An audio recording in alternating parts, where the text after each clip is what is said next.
I thought it might be interesting to do a video on gas masks that are a bit weirder, well not necessarily weird, but more interesting, let's say, than the normal sort of gas masks I show. So these are ones that are either a bit rarer, so you don't see them as often, or they're just ones that, for whatever reason, there might be a lot on the surplus market, but nobody ever seems to talk about. So let's start off with the Belgian L-702.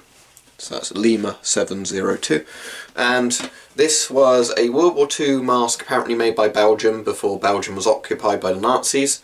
That was designed to be issued to civilians, and apparently they really did mass produce these, quite a lot of them, but it's a mask you don't hear loads of people talking about. So let's get the lid off. So it's kind of one of those old retro gas mask carrying cans, and here we have the mask. So if I carefully get that out. Okay, so what we have in here are some instructions that landed on the floor. So I'm not going to really bother showing all those off now. And here is the mask itself. So the rubber's in very good condition for a World War II mask. You can see that says L702 Model Depose Tally 2 or something like that. No idea what any of that means, except I guess it's Model 2. L702, that bit's pretty straightforward. 668, I don't know if that's a serial number, because if it is, that's quite a low production run of it. And then we've got some stamps on this side. It was made in 1939 by Controlli, unless that's a sort of quality stamp. And then there's quite a faded stamp there about some of the details of it. But if you're familiar with the masks like the M51 and a lot of those sort of World War II French and Italian masks, it's very similar to that in many ways. Now, interesting enough, it does have a screw-on filter for an early mask, but this is obviously much smaller than 40mm. I did see what some of these were in, and I can't actually remember. But, yeah, so you're not going to get modern filters that fit this thing. But, yeah, from what I understand, very mass-produced mask. Quite a few should have ended on the surplus market. They're in generally quite good condition for what they are, but people rarely talk about them. But there you go, prior to German occupation, the Belgians had made sort of a civilian gas mask, really mass-produced, of better quality than most of the other civilian masks of World War II.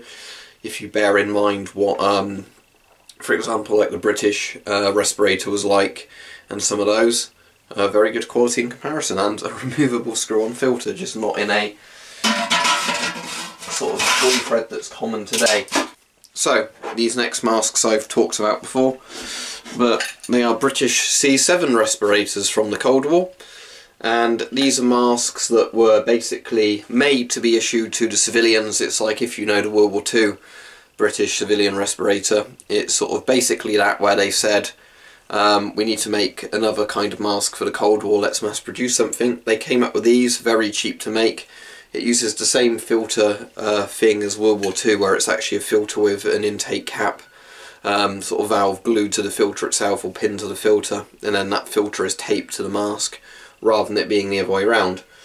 These actually do have an exhale valve on though, which is covered by this, unlike the earlier British World War II masks, and rather than having one sort of celluloid visor thing, you've got two celluloid eyepieces as far as I'm aware.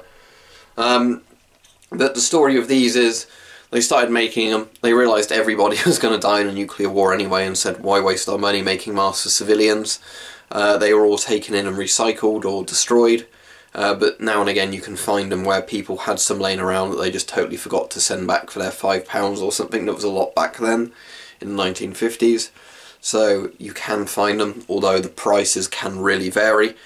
I'd only ever buy them when they're about the £30 mark, which is what I paid for, I think, either of these. But sometimes, you know, they can go up to apparently £200 if people are really keen on getting them. So, there we go, British C7 respirators. I've spoken about them before. Kind of reminds me a bit of Pyro's mask from TF2, actually. But yeah, they're British C7 respirators. They're both identical, it's just this one's got the cardboard on. Well, they're not identical because that one's got a golden valve, not a silver coloured valve. And there's different, you know, stamps and everything on it, but yeah, this is just different because of the cardboard. They're quite similar about that one. And here's a mask I know everybody loves every time I talk about it, so here it is again. The XM28 respirator. The only good cheek filter mask in my opinion. Well, maybe the PBF is a good cheek filter mask. But basically, this is what the M17 was originally meant to be really, and just totally failed at. The XM28 came along, XM28E4, sorry, came along later, basically doing the job the M17 was meant to do.